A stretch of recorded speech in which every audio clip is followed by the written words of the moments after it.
Նարդոս ծնվել է Թիֆլիսում 1867 թվականի մարտի 1-ին։ Կրթությունն ստացել է նախ Հավլաբարի հայկական ծխական, ապա քաղաքային երկդասյա դպրոցներում, ավարտելուց հետո ուսումը շարունակել է Հոննիի Քութայիսի նահանգում ուսուցչական սեմինարիայում, որը թերի թողնելով սովորել է Թիֆլիսի Միքայելյան արհեստագիտական դպրոցում։ Մի տարուց թողել է նաև այդ դպրոցը։ Աշխատել Աղբյուր տարազ, Սուրհանդակ և այլ թերթերի խմբագրություններում որպես քարտուղար, ոճաբան։ Այդ տարիներից էլ ազատ ժամերին գրել է պատմվածքներ։ 1886 թվականին գրել է «Մեղր և ճանճեր» կատակերգությունը, իսկ 1887 թվականին «Եղբայր դրաման»,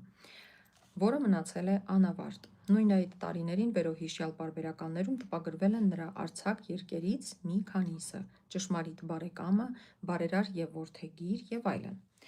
1887 թվականին լույս է տեսել նրա առաջին վեպը «Քնքուշ լարերը», իսկ հաջորդ տարի «Աննա Սարոյան վիպակը»։ Զուգահեռ գրել է Թիֆլիսի արհեստավորական խավի կյանքը պատկերող պատմվածքներ, որոնք հետագայում ամփոփել է «Մեր թաղը» ժողովածուի մեջ։ 1898 թվականին հրատարակել է «Սպանված աղավնին» վիպակը, 1901 թվականին «Տանտիրոջս աղջիկը», 1904 թվականին «Նեղ օրերից մեկը», իսկ 1911 թվականին «Պայքար» վեպը։ 1890-ական թվականներից աշխատել է ընդարձակ մի վեպի վրա, մամուլում տպագրել հատվածներ «Մեծ գործի սկզբում» խորագրով։ Հետագայում ամբողջացրել է, մշակել և 1912 թվականին տպագրել «Մահը» նոր խորագրով։ Խորհրդային իշխանության հաստատումից հետո հիմնականում զբաղվել է ռուսական դասական գրականության թարգմանությամբ։ Թարգմանել է Տոլստոյի «Կենդանի դիակը», Դոստոևսկու «Ապուշը» և այլն։ Բացի առանձին հրատարակություններից, նրա երկերը քանիցս հրատարակվել են բազմահատորյակներով։ 1932-33 թվականներին լույս են տեսել 4 հատորով, 1955 թվականին 3 ստվար հատորով, հետագայում դարձյալ մի քանի հատորով։ Նրա բոլոր կարևոր գործերը թարգմանվել են ռուսերեն, ինչպես «Մահը», «Վերջին մոհիկանները», պատմվածքներ, վիպակներ և այլն։ Այսպես, սիրելիներ ջան, շատ լավ, ես էլ ձեզ եմ շատ սիրում ընկերներ, միայն թե դուք ով ենք խոսում, որովհետև մենք մեծ հաշվով անծանոթ ենք։ Մի հատ նորից եկեք ճշտենք, արդյոք ուզում եք, որ ես բարձրաձայն կարդամ ձեզ համար որևէ վիպակ կամ պատմվածք, հետո արդեն կշարունակենք մնացածը և ներեցեք, որ ընթացքում չեմ հասցնում ձեր բոլոր մեկնաբանությունները կարդալ ու արձագանքել, որը և տրամաբանական է։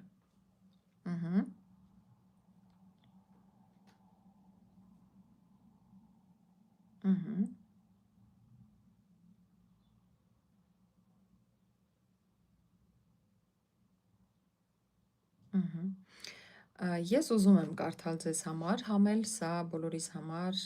այսպես փորձարկում կլինի հասկանալու, արդյոք ուզում ենք բոլորս համատեղ ուժերով անել դա, թե ոչ, որովհետև միայն ինձնից կախված չէ, նաև ձեզնից է կախված ընկերներ, ես կարդալու եմ, բայց մենք պիտի փորձենք զրուցարանը ակտիվ պահել, սա էլ է կարևոր հանգամանք։ Լավ, ուրեմն ինչպես և խոստացել էի, այսօր կարդում եմ ձեզ համար Նարդոսի «Նեղ օրերից մեկը», սա երևի վիպակ է կոչվում, այստեղ չհանդիպեցի գրված, քանի որ «Սպանված աղավնին» էլ է վիպակ և այս ամբողջը մեկ գրքի մեջ է ներառված, հետևաբար ենթադրում եմ, որ սա էլ է վիպակ համարվում։ Լավ, կարդանք, տեսնենք ինչ է իրենից ներկայացնում «Նեղ օրերից մեկը» վիպակը։ Գնացինք։ Պատրիկյանը մի հայացք ձգեց իր հնացած հագուստին, նայեց կոշիկների ծռմռված ծայրերին, դուրս եկավ սենյակից, դուռը փակեց կախովի կողպեքով, բանալին գրպանը կոխեց, անցավ բակի երկայնքով և բարձրացավ տանտիրոջ բնակարանի ընդարձակ պատշգամբը, որը մաքուր և կարմրավուն պլպլում էր հայելու պես, առավոտվա արևի պայծառ ճառագայթներով ողողված։ Նրան թվում էր, թե անասունները, երբ նրանց սպանդանոց են տանում, ճիշտ նույնը պիտի լինեն զգալիս, ինչ որ զգում էր ինքն այդ րոպեին։ Նա մի վտիտ երիտասարդ էր խիստ բարի աչքերով և անվստահ շարժումներով։ Ընկերներ, վտիտ ինչ է նշանակում։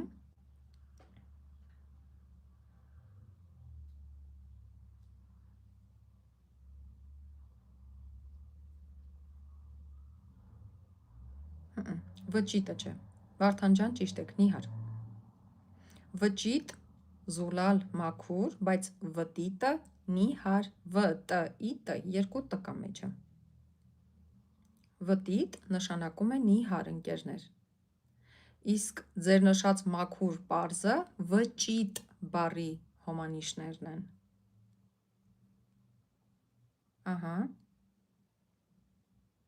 Հիմա կգրեք այստեղ զրուցարանում վտիտ գիծ նիհար, վճիտ գիծ պարզ։ Ահա, Եվա ջան, կեցեք։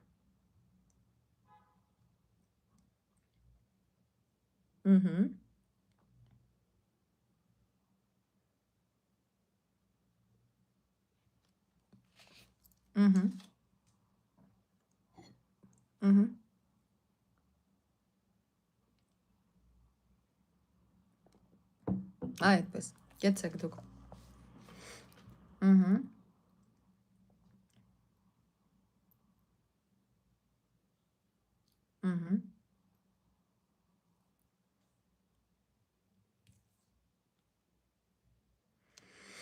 Խնդրանք է, որ դմբոներին ուշադրություն չդարձնեք, ընկերներ։ Ահա, շատ լավ, շարունակեցինք։ Խոհանոցից դուրս եկող իմերել ծառային խնդրեց կամացուկ, որ տանտիրոջն իմաց տա, թե ուզում է տեսնել նրան։ Ծառան մոխրագույն բրդեչուխայի ետ ծալած երկայն ու լայն թևերը ցած թողնելով գնաց նրա խնդիրքը կատարելու։ Պատրիկյանը հետևից նայեց նրա երկարաճիտ, փափուկ, անկրունկ կոշիկներին, որոնք քայլելիս ոչ մի ձայն չէին հանում։ Հետո աչքը գցեց խոհանոցի բաց պատուհանից ներս, որտեղ խոհարարը ամբողջապես սպիտակազգեստ ձյունի պես սպիտակ ու մաքուր արախչին գլխին վարժ ձեռքերով փետրահան էր անում նոր մորթած վառիկներ և բերանով ինչ-որ պարերք էր շվշվացնում։ Ծառան դուրս եկավ և դռան մոտից ձեռքով արավ նրան։ Պատրիկյանը զգուշորեն անցավ պատշգամբով, դռան մոտ սրբեց ոտները, ծառայի առաջնորդությամբ մտավ ճաշասենյակը, այնտեղից ընդարձակ ու խիստ բարձր դահլիճը, որը կորած էր հսկայական ծաղկամանների, աթոռների, բազկաթոռների, սեղանների, գահավորակների բազմոցների մեջ և կանգ առավ տանտիրոջ առանձնասենյակի դռան առջև։ Ծառան դուռը բաց արեց, ներս հրավիրեց նրան, իսկ ինքը հեռացավ։ Ընկերներ, խնդրանքս է, որ որևէ դմբոյի ուշադրություն չդարձնեք Նարե W6D ջան։ Ընդհանրապես, հատկապես հարևան երկրի ներկայացուցիչներին որևէ կերպ չենք արձագանքում, ընկերներ։ Նարե ջան, երևի դուք այստեղ առաջին անգամ եք ու չգիտեք կանոնները։ Ուշադրություն չենք դարձնում որևէ դմբոյի։ Եվ խնդրանքս է, որ կարդալիս ուշադրություն դարձնեք, ընկերներ, հատկապես նկարագրությունների բաժիններին, տեսնելով, թե ինչքան գեղեցիկ, ինչքան մանրամասն, ինչքան նրբանկատորեն է նկարագրվում, անգամ հագուստի ծալքերը փառահեղ է ուղղակի։ Գուցե ամենամոլեռանդ աստվածապաշտը այնպիսի երկյուղածությամբ չմտներ սուրբ խորանը, ինչպես մտավ Պատրիկյանը տանտիրոջ առանձնասենյակը։ Տանտերը, որի ազգանունը փողոցի շքադռան պղնձե տախտակի վրա փորագրված էր Դավիթ Ֆոմիչ Աղամիրով, մոտ 40-45 տարեկան տղամարդ էր, խիստ ջղուտ, կարծես բրոնզից ձուլված դեմքով, սպիտակախառն կոշտ մազերով և սրածայր կարճ մորուքով։ Նա նստած էր թղթերով, թղթապանակներով, գրքերով և անթիվ մանր-մունր բաներով ծանրաբեռնված ահագին գրասեղանի առջև և գրում էր։ Ներեցեք, ես իսկույն, ասաց նա մի վայրկյան նայելով այցելուին պենսնեի վերևից և շարունակեց գրել։ Պատրիկյանը մնաց կանգնած։ Խնդրեմ նստեք, ասաց տանտերը շարունակելով գրել։ Պատրիկյանը կամաց նստեց, գլխարկը ծնկների վրա բռնած և նայեց շուրջը։ Սենյակը զարդարված էր, դահլիճի պես, փարթամորեն։ Կահավորանքի մեջ աչքի էր ընկնում ոչ այնքան ճաշակը, որքան փափկակեցության թուլությունը։ Պատրիկյանը ուր նայում էր, տեսնում էր գորգ և թավշյա բարձիկներ։ Կար և գրքերի մի շատ երկար պահարան ապակյա դռներով, որի բոլոր դարակները լիքն էին ոսկեկազմ գրքերով, զորքի պես խիստ կանոնավոր, կողք կողքի շարված։ Այդ պահարանն էլ անշուշտ սենյակի անհրաժեշտ ճանաչված կահավորանքից և զարդարանքներից մեկն էր կազմում, այլապես Պատրիկյանը չէր կարծում, թե Դավիթ Ֆոմիչը ժամանակ ունենար այդ ստվարահատոր գրքերից որևէ մեկը ձեռքն առնելու, որովհետև չափազանց զբաղված էր իր մասնավոր և հասարակական գործերով։ Նա գործարանատեր էր, քաղաքային դումայի իրավասու, քաղաքային մի քանի հանձնաժողովների անդամ, բանկի վարչության անդամ, կլուբի ավագ, դպրոցի հոգաբարձու, եկեղեցու երեցփող և ով գիտե, էլ ուրիշ ինչ։ Օգուտ քաղելով այն հանգամանքից, որ տանտերը գլուխը կախ շարունակում էր գրել, Պատրիկյանն ուզեց վեր կենալ պահարանի գրքերն աչքի անցնելու, բայց չհամարձակվեց տեղից շարժվել։ Հայացքը դարձրեց տանտիրոջ վրա և տեսավ, որ նա գրում է ձեռքի համարձակ շարժումով և անդադար կրծում է վերին շրթունքի ձախ կողմը։ Նուս, ինչ կհրամայեք, ասաց Դավիթ Ֆոմիչը գրությունը վերջացնելուց հետո սև մարմարի ծանր ծծողականը թրխկ-թրխկացնելով գրած թղթի վրա։ Ես ներեցեք, կամաց արտասանեց Պատրիկյանը իր ասելիքը նախապատրաստած մարդու շփոթմունքով, երեկ գիշեր դուք նորից հիշեցրել էիք սենյակի վարձը, ես եկել եմ խնդրելու, որ եթե կարելի է մի քանի օր էլ սպասեք։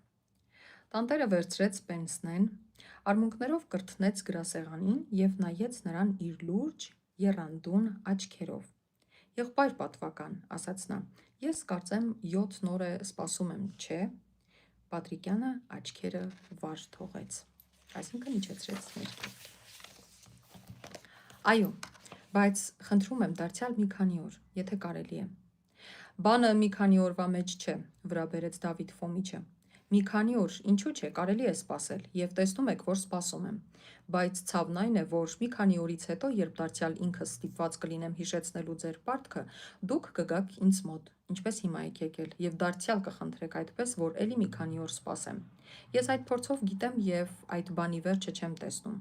Ուստի մի անգամ առմիշտ կանոն եմ դարձրել ինձ համար, որովհետև ինքս շատ ճշտապահ մարդ եմ, որ երբ կենողներիցս որևէ մեկը կանոնավորապես և ժամանակին չի վճարում բնակարանի վարձը, առաջարկում եմ անմիջապես դատարկել բնակարանը։ Ձեզ էլ ասում եմ, եթե չեք կարող վճարել, դատարկեցեք սենյակը։ Ես ինքս ամեն ամիս վճարելիքներ ունեմ և իմ պարտատերը, բանկը, չի սպասում, որ ես սպասեմ անվերջ։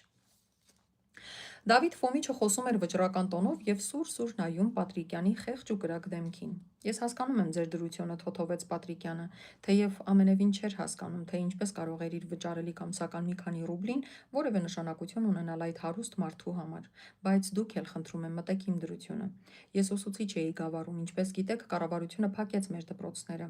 Այժմ ես անգործ եմ։ Ուզում էի գնալ արտասահման ուսումս շարունակելու, դիմեցի մի քանի բարերարների, մերժում ստացա։ Հետո մտա մի վաճառականի մոտ իբրև գործակատար։ Հույս ունեի, թե խնայողությամբ այնքան կհավաքեմ, որ կարող կլինեմ ձգտումս իրագործել,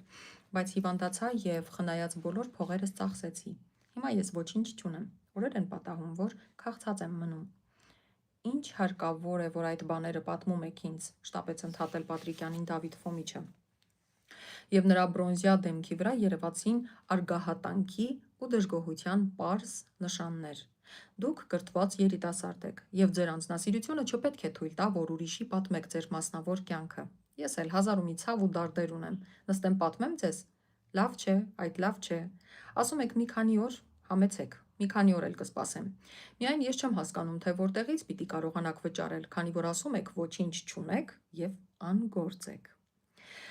Պատրիկյանը աչքերը խոնարհեց ու սկսեց գլխարկը մեքենայաբար շուռ ու մուռ տալ ծնկան վրա։ Գիտեք, ես 2 գիրք ունեմ տպագրված, ասաց նա շփոթված, կարծես ամաչելով, որ այդպիսի բան ունի արած։ Երկար ժամանակ է չեմ մտել գրախանութ, այսօր կմտնեմ։ Երևի ծախած կլինեն, որ դուք գրող եք, հարցրեց տերը զարմացած նայելով նրա շփոթված աչքերին։ Չի կարելի ասել գրող, բայց գրում եմ, այո։ Ինչ եք գրում։ Պատրիկյանը գլուխը բարձրացրեց և նայեց նրան ամոթխածության ժպիտով։ Ով գիտե, գրում եմ էլի։ Դե դուք գիտեք, ասաց տանտերը և վեր կացավ։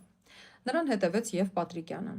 Ձեր կողքի կենողը այն հրեա կինը, որ դանակներ և կողպեքներ է ծախում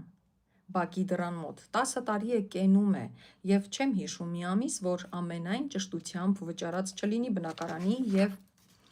Սեղանի վարձը, չնայելով, որ մենակ այնքան էլ ահագին ընտանիք է պահում։ Ասելս այն է, որ նա խոսքը չվերջացրեց, ըստ երևույթին հանկարծ ինչ-որ բան հիշելով և հանկարծ սկսեց շուռ ու մուռ տալ գրասեղանի վրա թափված թղթերը։ Ինչևից է ցտեսություն,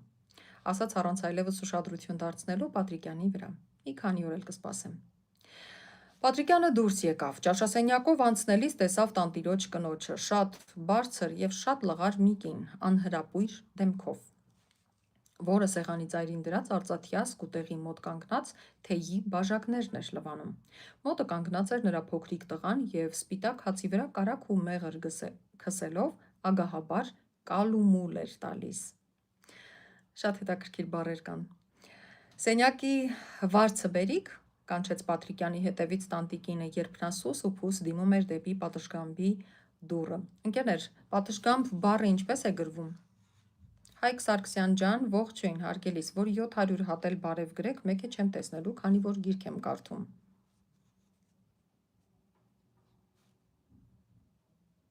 Պատշգամբ բառը ինչպես կգրվի, ընկերներ։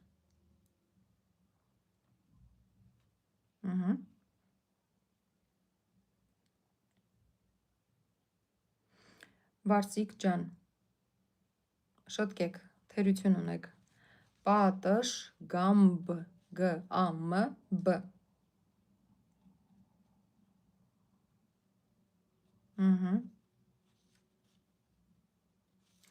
Եվա ջան, շատ չեք ուշացել։ Տեսնենք ինչ է հետո շարունակությունը։ Հա, սենյակի վարձը բերիք, կանչեց Պատրիկյանի հետևից տանտիկինը, երբ նա սուս ու փուս դիմում էր դեպի պատշգամբի դուռը։ Պատրիկյանը կանգ առավ։ Ոչ, տիկին։ Ինչու՞։ Պարոնին խնդրեցի և նա համաձայնեց մի քանի օր էլ սպասել։ Մի քանի օր էլ, բավական կոպիտ կերպով վրա բերեց տանտիկինը թեյ լցնելով տղայի համար։ Չենք իմանում, երբ պիտի վերջանա ձեր մի քանի օրը, դուք հոգուտ եք խաղում նրա բարությունից, այդպես չի կարելի, կամ պետք է ժամանակին վճարեք, կամ, եթե չեք կարող, դատարկեք սենյակը։ Տիկին, ուզեց արդարանալ Պատրիկյանը, բայց տիկինն ավելի ևս կոպտությամբ կտրեց նրա խոսքը, լսել անգամ չեմ ուզում։ Ու զայրացած շուռ եկավ դեպի բուֆետը։ Պատրիկյանը շրթունքները սեղմեց ատամների մեջ ու դուրս գնաց։ Պատշգամբում նրա դեմ ելավ տանտիրոջ աղջիկը, որը դեմքով շատ նման էր մորը, և նրա ֆրանսուհի դաստիարակչուհին, որոնք թևանցուկ զբոսնում էին աշնանային արևի ախորժելի ջերմ ճառագայթների տակ ու ջարդում էին ֆրանսերեն կանանց հատուկ անդադրում շատախոսությամբ և խոսքերը խլելով իրար բերանից։ Երկայն պատշգամբով անցնելիս աշխատում էր քայլել այնպես, որ նրանք չտեսնեն անդրավարտիքի մաշված, տեղ-տեղ պատռված տոտերը։ Խոհանոցին, որ մոտեցավ, լսեց մի փշշոց ու թշշոց, և նրա քթովը դիպավ այնքան ախորժելի մի հոտ, որ նրա անոթին սովածն է այս դեպքում, ընկերներ, անոթի փորում բոլոր աղիքները ոլոր-մոլոր եղան։ Ինչպես երևում էր, վառիկներն արդեն տապակվում էին թեյի հետ վայելելու համար։ Պատրիկյանն իջավ բակը և դեպի փողոց տանող լայն միջանցքի մեջ բակի դռան մոտ տեսավ հարևան գիրուկ ու կլորիկ հրեա կնոջը, նստած տաբուրետի վրա, երկայն ու նեղ սեղանի ծայրին, որի վրա որոշ կանոնավորությամբ շարված էին ամեն տեսակ դանակներ, մկրատներ, կողպեքներ, աքցաններ, մուրճեր, բզեր, պորտմաններ և այլ մանրուքներ։ Ընկերներ, մանրուք բառը ինչպես է գրվում։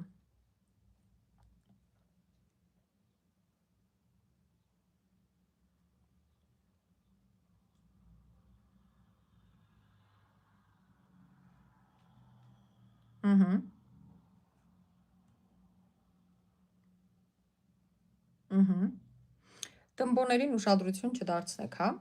Հարգելի ռեդմի, ես ձեզ զգուշացնում եմ, որ եթե մի անգամ էլ դմբոյություն գրեցիք այստեղ, ուղղակի արգելափակվելու եք։ Սա ձեր երազանքների այն միջավայրը չէ, որտեղ պետք է ինքնահաստատվել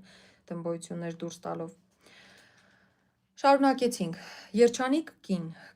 համինքն է ապրում իր ահագին ընտանիքով, համ էլ սենյակի վարձն է տալիս ամենայն ճշտությամբ ու չի վայելում տանտերերի թուքն ու մուրը,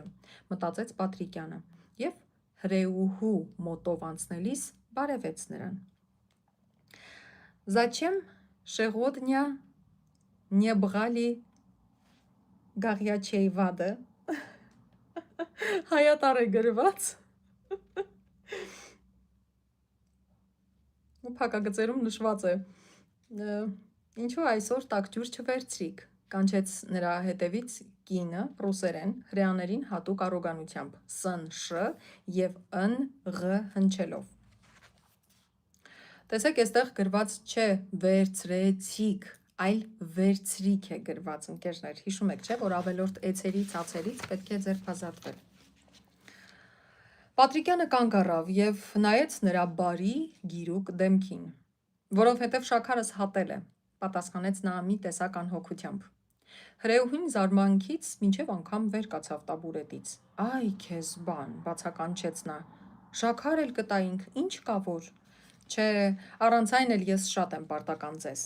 Ինչ պարտական, ամեն օր մի քանի բաժակ տաք ջուր տալով մեծ բան ենք արել, ինչ է, շաքար չունեիք, կասեիք, մի երկու կտոր շաքարն ինչ բան է որ։ Բան չկա, մի օր թեյ չխմելով չենք մեռնի, ասաց Պատրիկյանը, ծիծաղեց նույն անհոգությամբ եւ շտապեց դուրս գնալ փողոց։ Այդ փողոցն իսկապես քաղաքի վաճառաշահ շուկաներից մեկն էր, լի աղաղակով եւ ժխորով։ Ժամը 10-ին մոտ էր։ Արևը նոր սկսել էր հալել գիշերը կտուրների վրա նստած Եղիամը, որն այժմ ջուր դառած կտկտալով թափվում էր երկայն ջրախողովակներով ներքև եւ փոքրիկ գբեր կապում մայթերի վրա։ Պատրիկյանն զգաց, որ ստվերի մեջ օդը բավական ցուրտ է եւ խոնավ,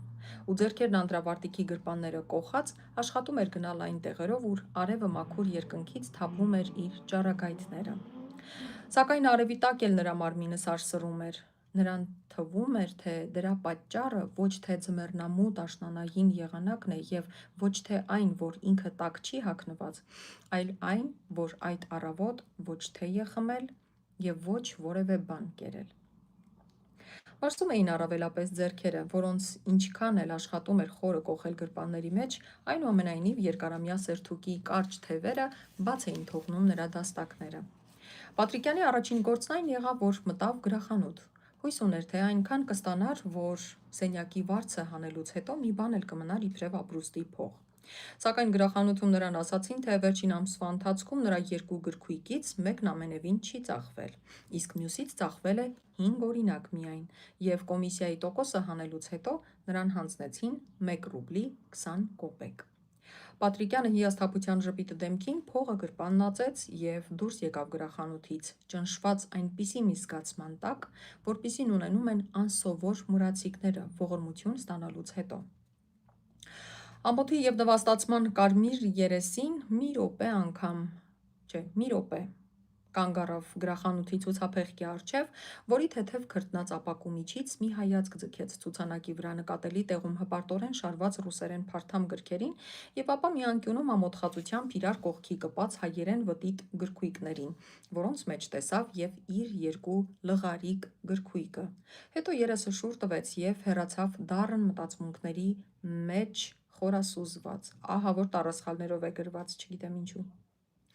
Մոռացել էր թեյի փափագն էլ քաղցնել եւ որովհետեւ ուրիշ տեղ չուներ գնալու եւ մրսում էր, քայլերն ուղղեց դեպի խմբագրատուն։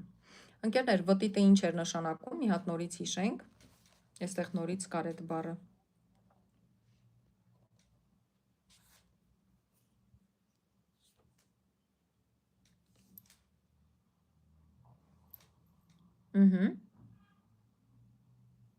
Մարիամ Սարգսյան ջան, իսկ ինչն է խնդիրը։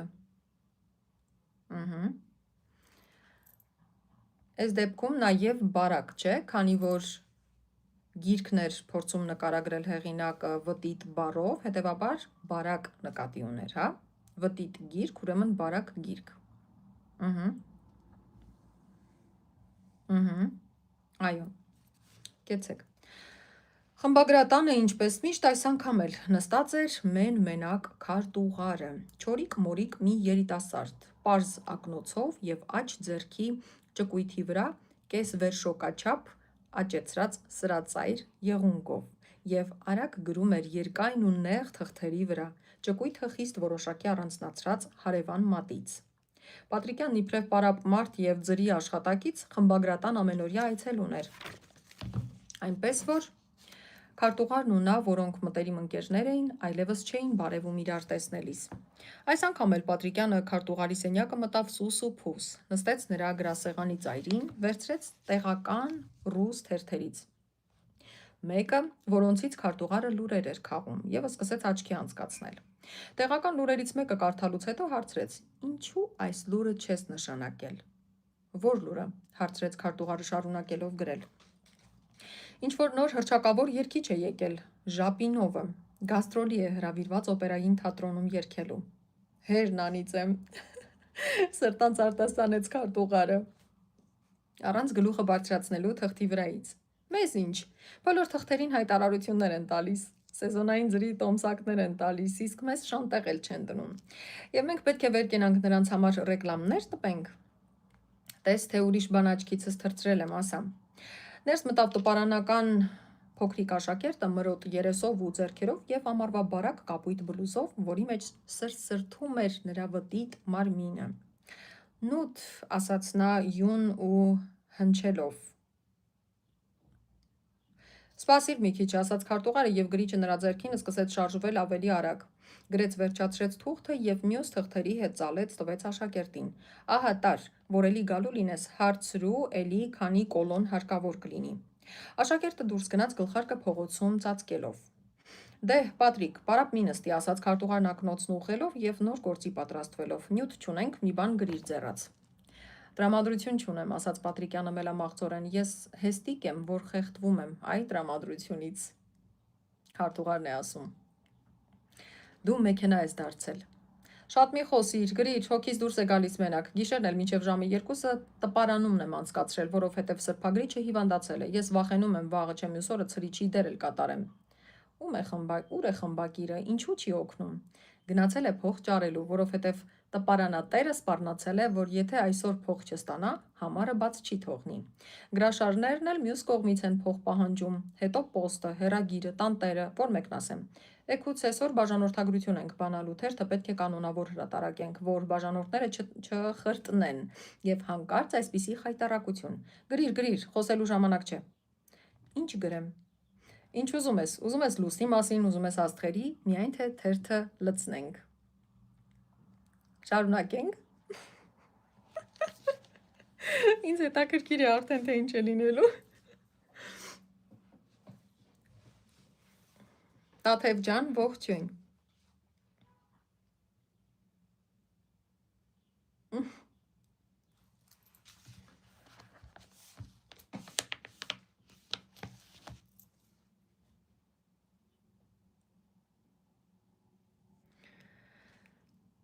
Քրիստի ջան, պետք է աշխատեք ձեր խոսքի վրա եւ շատ գիրք կարդաք։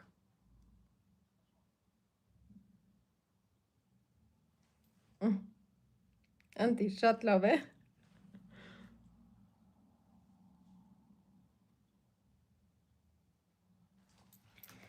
Տեսնենք, քանի էջից է բաղկացած։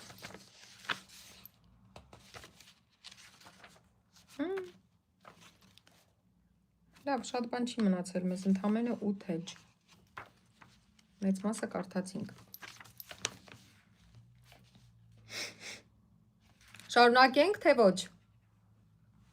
Հələ ես դմբոներին նայիր։ Բան ու գործ չունեն։ Խղճում եմ ուղակի։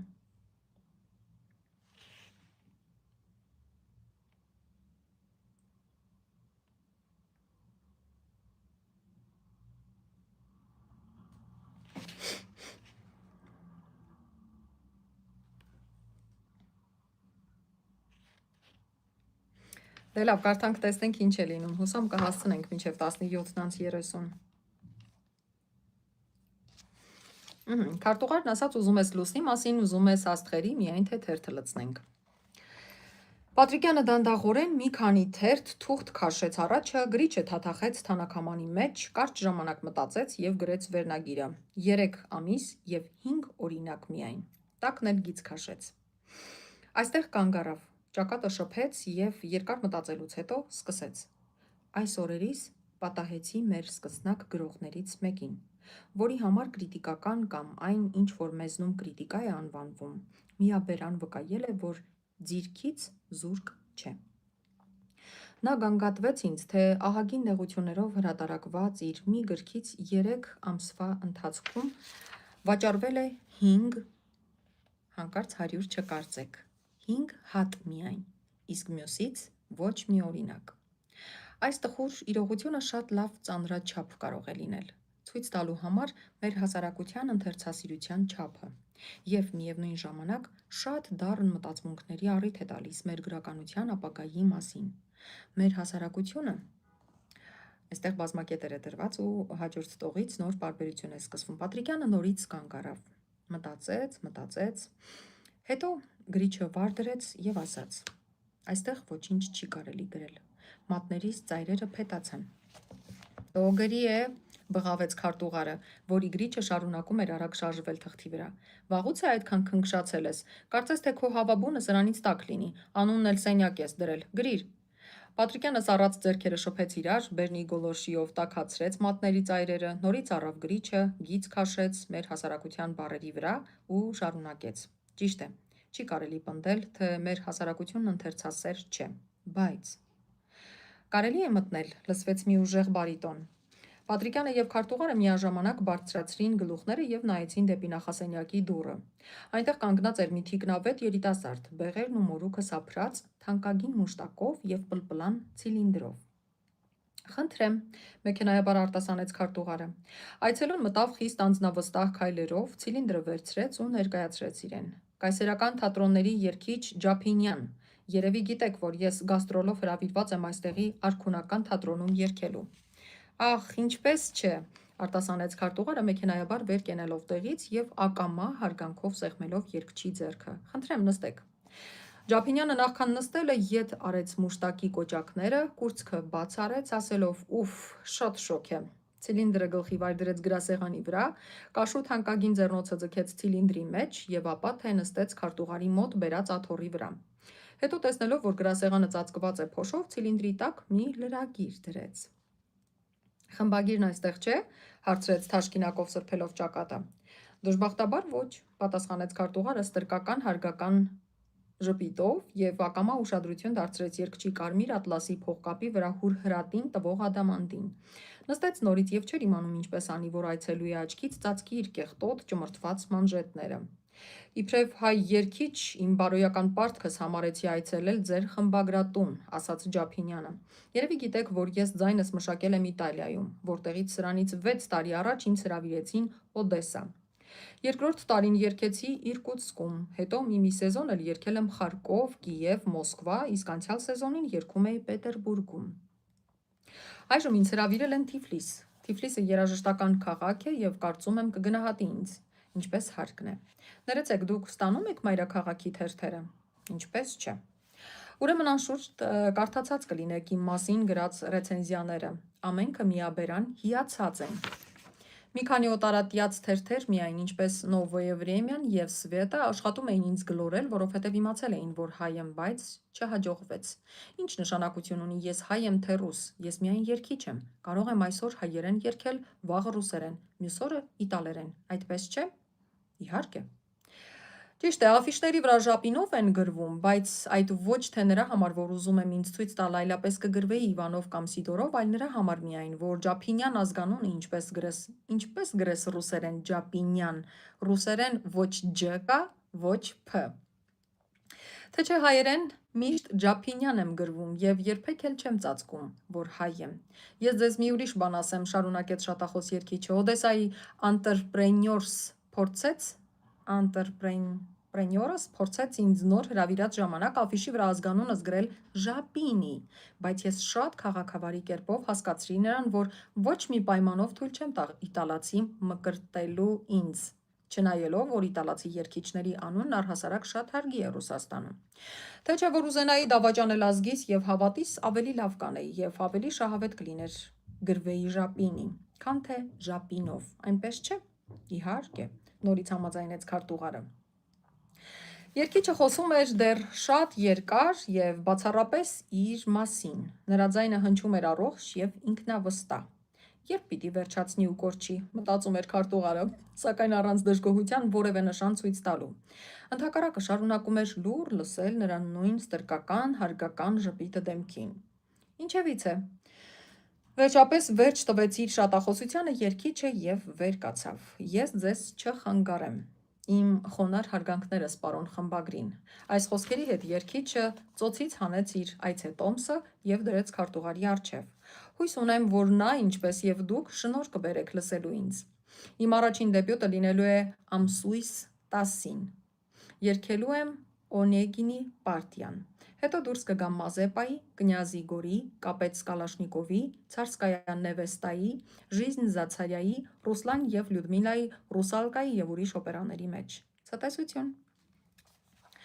Ջափինյանն ամուր և երկար սեղմեց քարտուղարի ձեռքը, թեթևակի գլուխ տվեց մինչև այժմ գրքասեղանի ծայրին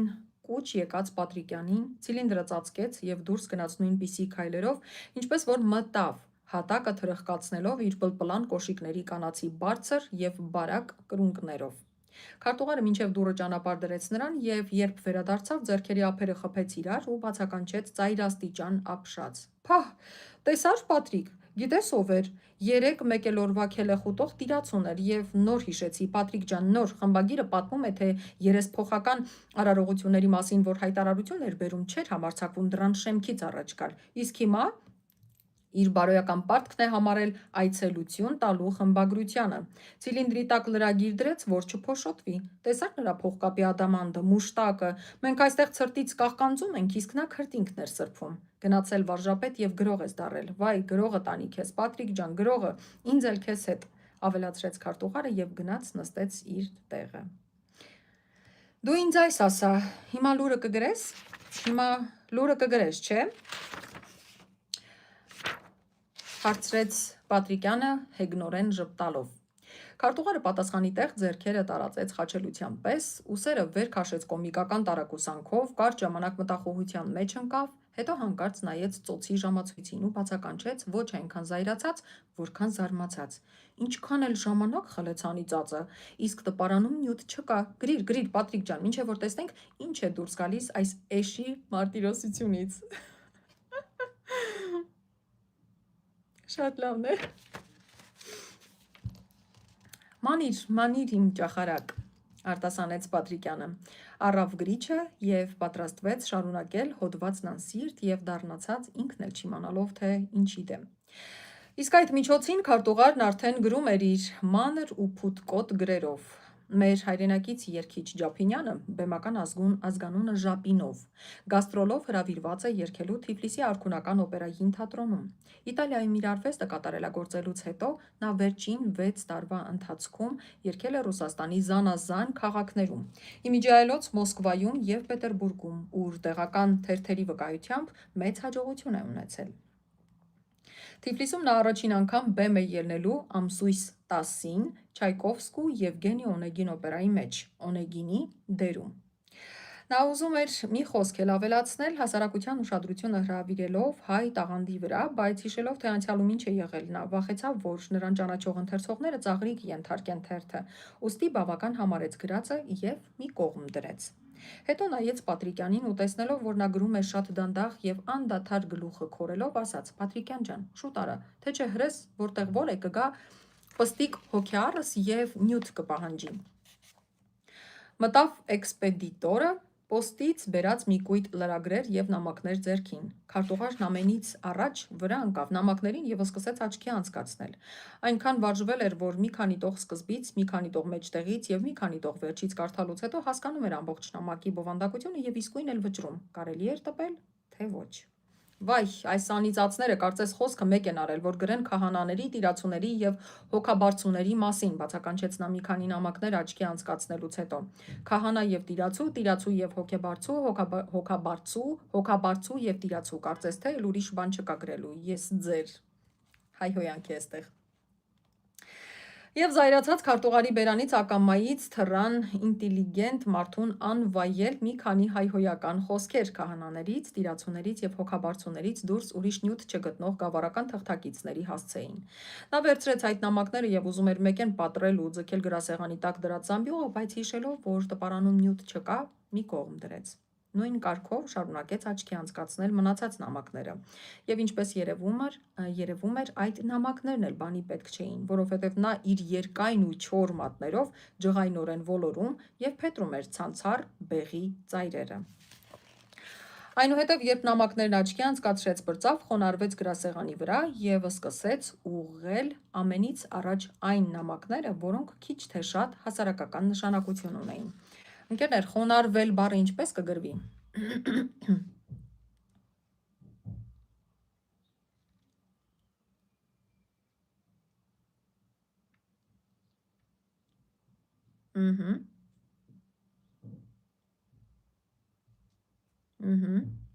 Լույս Վարդանյան ջան, ողջույն։ Խոնարհվել, ահա։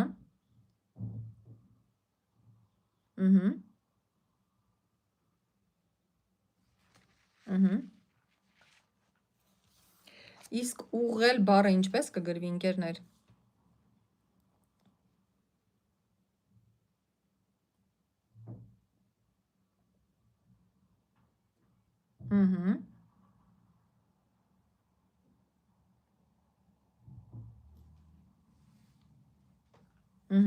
Ուղղել։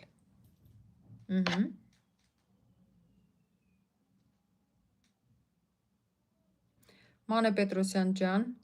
շտկեք, սխալ եք գրել։ Նարե Սահակյան ջան, ողջույն, ես էլ Անին եմ Զաքարյան, 39 տարեկան, սիրելիս։ Ձեր հարցական նշանը շտկեք։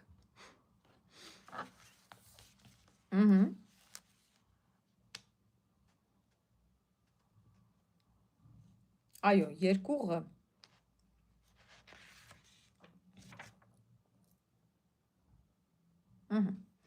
Շարունակենք, ընդամենը 1.5 էջ մնաց, տեսնենք ինչպես է ավարտվում։ Այնուհետև, երբ նամակներն աչքի անցկացրեց, բրծավ, խոնարհվեց գրասեղանի վրա և սկսեց ուղղել ամենից առաջ այն նամակները, որոնք քիչ թե շատ հասարակական նշանակություն ունեին։ Անխնայորեն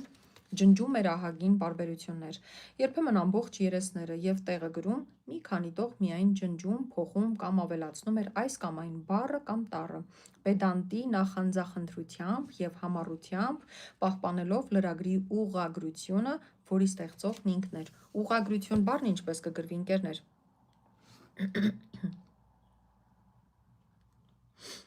Այո, Վահան ջան, ուղղելը ուղիղ արմատից է։ Իսկ ուղղագրություն բառն ինչպես կգրվի, ընկերներ։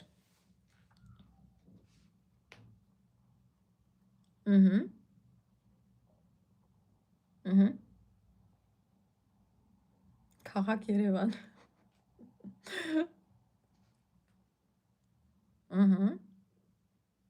Վարդան Սարգիսյան ջան, շտկեք, թերություն ունեք։ Այո, երկու ղ-ով, հա, կրկին, ուղղել և ուղղագրություն, որովհետև երկուսն էլ ուղիղ արմատ ունեն, ընկերներ։ Քրիստի ջան, շատ հաճելի է, իսկ օնլայն բառի հայերեն համարժեքը որն է, ընկերներ։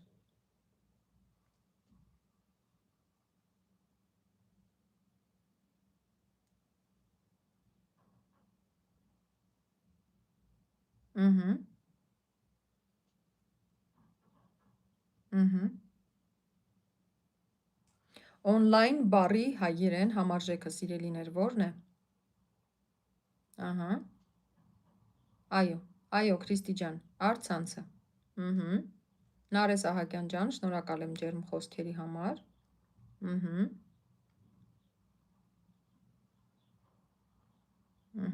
Առցանց, ընկերներ։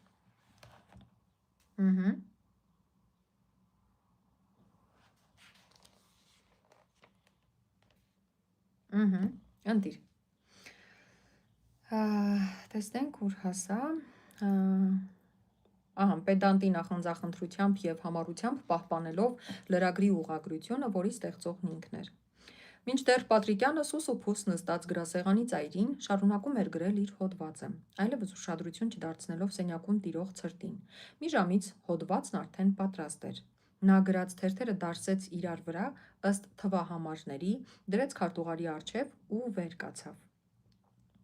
Ինչ, դու գնում ես, հարցրեց քարտուղարը գլուխը բարձրացնելով և նայելով նրան պլպլան ակնոցի միջից։ Հա, ես բոլորովին սառեցի այստեղ, գնամ տեսնեմ ինչ եմ անում, այսօր բան չեմ առել բերանս, թեյ էլ չեմ խմել։ Տես այդ հոդվածը, անսիրտ եմ գրել, թե բանի նման է տպիր, թե չէ, զամբյուղը գցիր ցտեսություն։ Եվ Պատրիկյանը դիմեց դեպի դուռը։ Մի րոպե անգամ։ Մի րոպե կանգ առավ նախասենյակում ինչ-որ անվճռականության մեջ, մեքենայաբար թափ տալով ձեռքին բռնած գլխարկը, հետո կամացի ետ դարձավ և ասաց ավելի ևս կամաց, կարծես վախենալով, որ ուրիշը կարող է լսել.